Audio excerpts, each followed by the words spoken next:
उसे जल की आवश्यकता होती है, उसे उचित नमी की आवश्यकता होती है। तब वह अंकुरित होता है, छोटा पौधा बनता है और वह पौधे से बड़ा वृक्ष धारण करता है। और उस वृक्ष को जो भी यात्री वहां से निकलता है उसके नीचे वालों का सेवन करता है, उसकी छाया का सेवन करता है। उसी प्रकार गुरुवर कहते हैं कि वही क्षमता, वही शक्ति मैं अपने चेतना अंशों में समर्पित कर रहा हूँ कि अपने जीवन भी समर्पित करना पड़े, लेकिन समाज के लिए तैयार हो। आप लोग स्वयं एक ऐसा उदाहरण बनो कि गुरुवर को जिस प्रकार से आपको गर्व होता है ना कि मुझे ऐसे गुरु बने हैं जिनके समक्ष कोई और गुरु नहीं है, उसी प्रकार ऐसा कार्य करके जाना कि आपके गुरु को आपके शिष्य होने का गर्व महसूस हो जाए।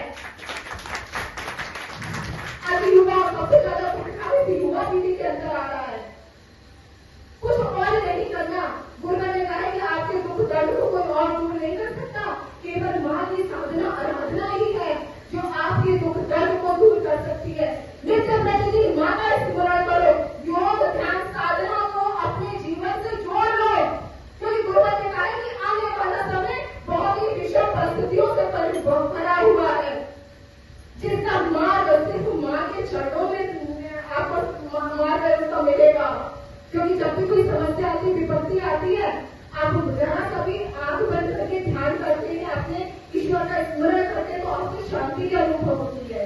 आप जब यहाँ पे बैठे होंगे और अपने 40 पाठ का अगर सच्चे मन से स्मरण किया होगा तो निश्चित ही आपकी इस समस्या का समाधान इस साधना से अवश्य प्राप्त होगा।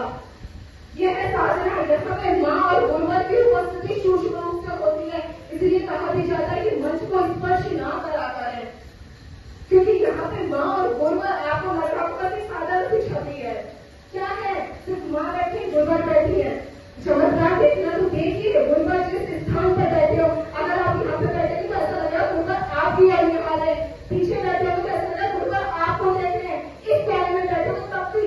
लेकिन जब आप पूर्ण एकाग्र होगा, छवि पे ध्यान लगेंगे, आपको अपने अंदर की सामर्थ्य को पैदा करना है। ये मत सोचना कि मैं पूजा पाठ कर रहा हूँ तो मेरे जीवन में दुख दर्द नहीं आएंगे, कि गुरुवर मेरे जीवन में कष्ट मत देना।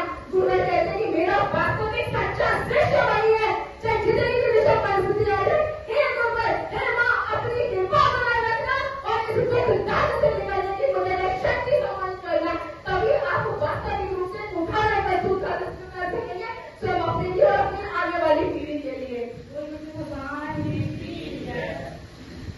सत्य मार्ग को दिखाने वाला, पूर्ण संस्करणों का हरण करने वाला एक गुरु ही होता है।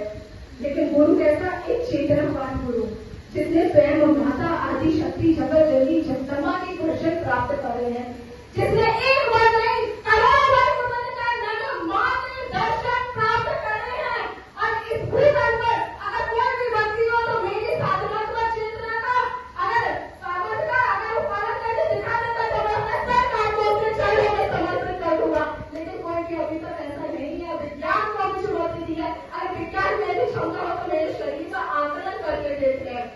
लेकिन विश्वास मानिए, आप जिस साधना से जुड़े हैं, जिस भगवान से जुड़े हैं, जिस संस्था से जुड़े हैं, जिस मंदिर से जुड़े हैं, आने वाले समय में आप और आपकी पीढ़ी हमेशा गर्व महसूस करेगी। अतः गुरुवर के लिए कुछ बता पाना हमारे सामर्थ्य नहीं है, जो हम कुछ बोल नहीं पाते हैं, वो शक्ति देने वाले गुरुवर ही होता है। हम तो बस शरीर मात्र है। जो कुछ बुलवाना होता है, जो कुछ कहना होता है, वो सब गुरुवर मुझे प्राप्त प्रदान करते हैं, तब हम इस समाज में कुछ बोल पाते हैं। अतः अंत में कुछ पंक्तियों के माध्यम से अपने गुरुवर का परिचय दूंगी। निकलो ये जो सत्य खोजने, सत्य तुम्हें मिल जाएगा। पतझड़ भाले इस भूतल पर चमन खिला मिल जाएगा। सत्य अगर पहचान सके तो नजर पार की पैदा में ऊपर वाला जिसको कहते धरती पर मिल जाएगा, धरती पर मिल जाएगा, धरती पर मिल जाएगा। अतः मां गुरुवर के चरणों में यही प्रार्थना करती कि जो भी जिस भाव से यहाँ पे उपस्थित हुआ है, जो उसकी निहित का